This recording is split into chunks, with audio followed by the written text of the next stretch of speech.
नमस्कार to all of you. अगर आपके सामने एक ऐसा मुसीबत हो जहां आपको सच या झूठ, ईमानदारी या बेईमानी के बीच किसी एक को चुनना हो, तो आप किसे चुनोगे? बहुत से लोग जल्दी सफलता पाने के लिए झूठ, चालाकी और दो नंबरी काम को चुनते हैं। ये रास्ता जल्दी सफलता तो देती है, लेकिन इसका अंजाम क्या होता है, इस कहानी में पता चलेगा। तो आइए कहानी शुरू करते हैं। प्राचीन काल की बात है। अयोध्या नगर राज्य के राजा चंद्रसेन बहुत ही न्यायप्रिय और बुद्धिमान शासक थे। उनसे उनकी प्रजा भी सुखी थी, लेकिन उनकी चिंता के कारण थे उनके दो बेटे अजय और विजय। राजा बूढ़े हो चुके थे और अब उन्हें अपने राज्य के लिए एक राजा चुनना था।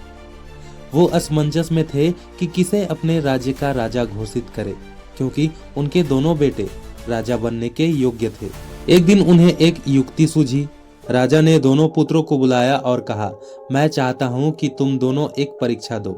मैं तुम दोनों को दो दो सूरजमुखी का बीज देता हूं। इसे रोपो, इसकी देखभाल करो और 6 महीने बाद मेरे पास आओ। जिसका फूल सबसे सुंदर और मजबूत होगा, वही राज्य का उत्तराधिकारी बनेगा। अजय ने बीज को बहुत सुंदर गमले में लगाया, नियमित रूप से पानी दिया और हर दिन उसकी देखभाल करने लगा। लेकिन कुछ समय बाद उसने देखा कि बीज से पौधा उगा ही नहीं। ये सब देखकर उसने अपना सब्र खो दिया। उसने दूसरा बीज लगाया, लेकिन वही हाल रहा। उसने बार बार मिट्टी खोदी, खाद बदली, लेकिन कुछ नहीं हुआ। इधर विजय ने भी बीज को मिट्टी में लगाया, पानी दिया, मगर जब कई दिनों तक कुछ नहीं हुआ, तो उसने अपना सब्र नहीं खोया। उसने सोचा, मुझे अपना कर्तव्य निभाना है। पौधे को प्रेम और देखभाल देनी है। फल देना या ना देना प्रकृति पर निर्भर है। वो पौधे की जगह मिट्टी को साफ रखता, उसे धूप दिखाता और शांति से इंतजार करता। 6 महीने बाद दोनों राजकुमार राजा के सामने पहुंचे। अजय ने एक बड़ा खिला हुआ सूरजमुखी का फूल राजा को दिखाया, लेकिन विजय का हाथ खाली था।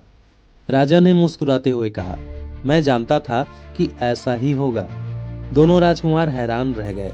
राजा ने बताया, जो बीज मैंने तुम दोनों को दिया था, उसे पहले से ही उबाल दिया गया था, जिससे कि उसमें कोई भी पौधा ना उगे। इसका सीधा सा मतलब था कि विजय ने सच्चाई और धैर्य का परिचय दिया था, जबकि अजय ने राजा के सामने चालाकी से कहीं और से फूल लाकर उनके सामने रखा था। अजय ने छल से राज्य को हथियाने की कोशिश की, इसलिए उसका तिरस्कार कर दिया गया और विजय को उत्तराधिकारी घोषित किया गया।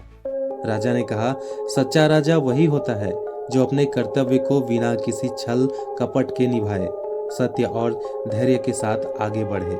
तो दोस्तों, ये कहानी हमें ये सिखाती है कि सफलता का असली आधार सच्चाई और सब्र है, चालाकी नहीं। जो इंसान छल कपट से आगे बढ़ने की कोशिश करता है, वह सच्चे नेता या राजा बनने के योग्य नहीं होता, जबकि धैर्यवान और ईमानदार व्यक्ति ही सच्ची सफलता पाता है।